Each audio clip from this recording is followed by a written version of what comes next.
You know those old, poorly worded emails with the super shady links? Yeah, forget about those. Modern phishing isn't just spam anymore. It's a professional, multi-stage operation. It's a digital heist, and it's planned with terrifying precision. So how exactly do these cybercriminals pull it off? Well, let's follow the money. First, let's talk about the stakes. $4.76 million. Now let that sink in for a second.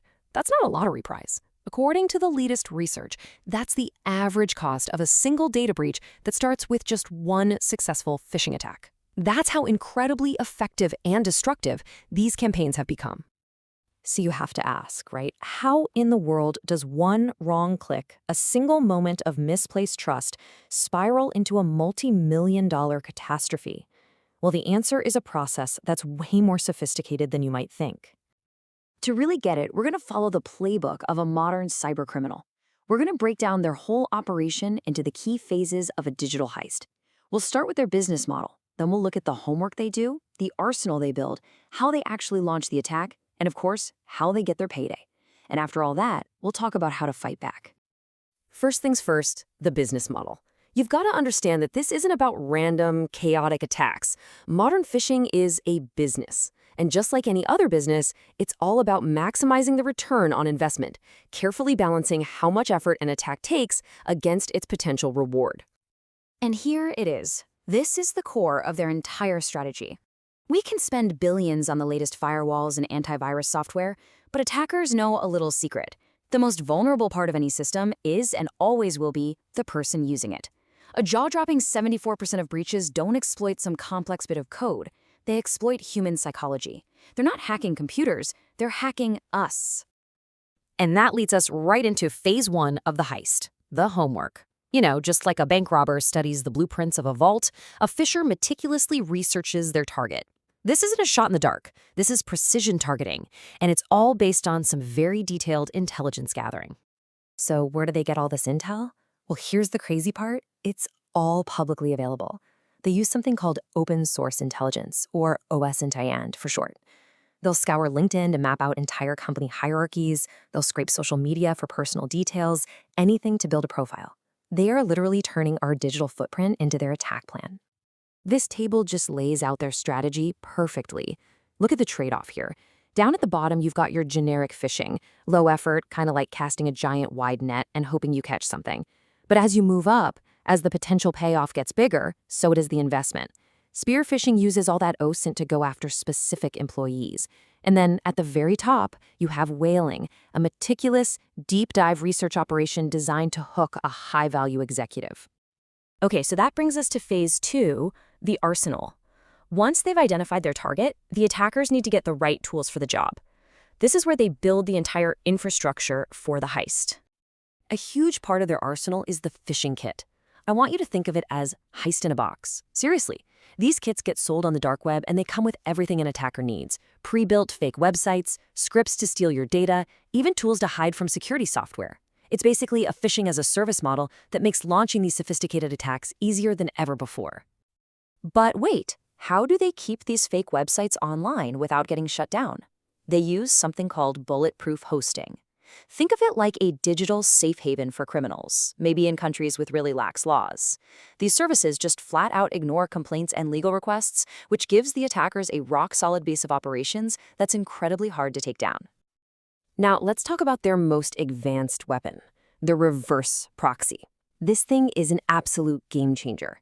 It's a server that secretly sits between you and the real website you're trying to visit, acting as a man in the middle. And here's the scary part. It doesn't just steal your password, it steals your entire logged-in session.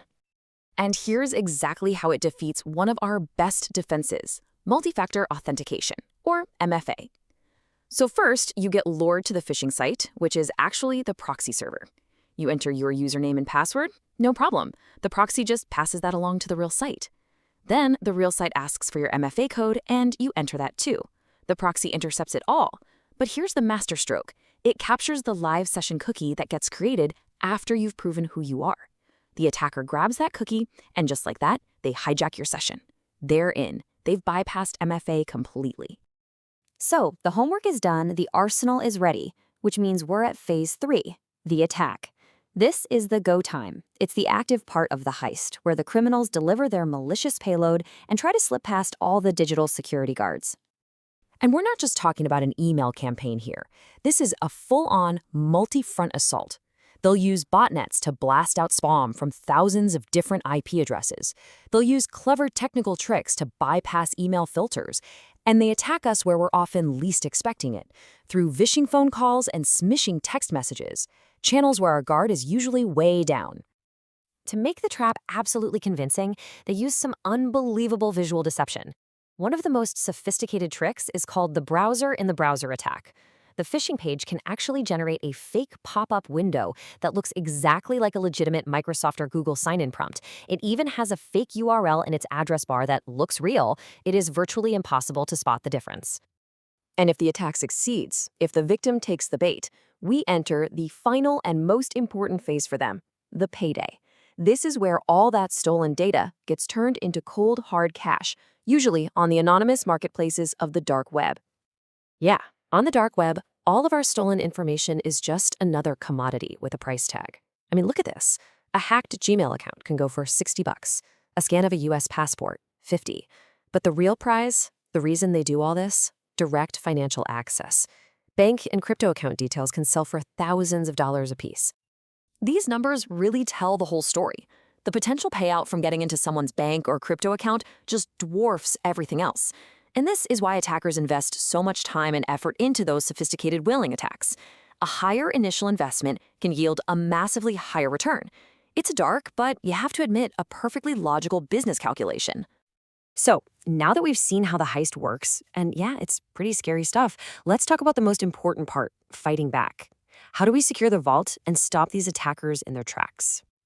Well, as the director of the U.S. Cybersecurity and Infrastructure Security Agency points out, a huge part of the strategy is to disrupt the whole criminal infrastructure itself. By going after the enablers, like those bulletproof hosting services, authorities can make it harder and a lot more expensive for these operations to even function.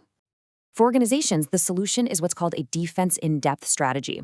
That means cleaning up public data so there's less for attackers to find, securing those SMS and voice channels, and adopting MFA that's actually resistant to these new attacks. But ultimately, it always comes back to continuous training, because like we said from the start, the human element is always the primary target. And for all of us, for you and me, there's a clear playbook to follow.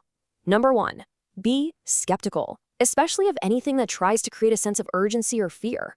Instead of just clicking a link in an email, take a second and type the website's address directly into your browser. Use strong, unique passwords for all your different accounts, and please enable MFA wherever you can. And always report anything that feels even a little bit suspicious. At the end of the day, a phishing attack isn't just some random email. It's a meticulously planned heist on your digital life. The defenses are out there, for sure, but they demand both technology and our own constant vigilance. Which leaves one final question to think about. In a world full of digital masterminds, how secure is your front door?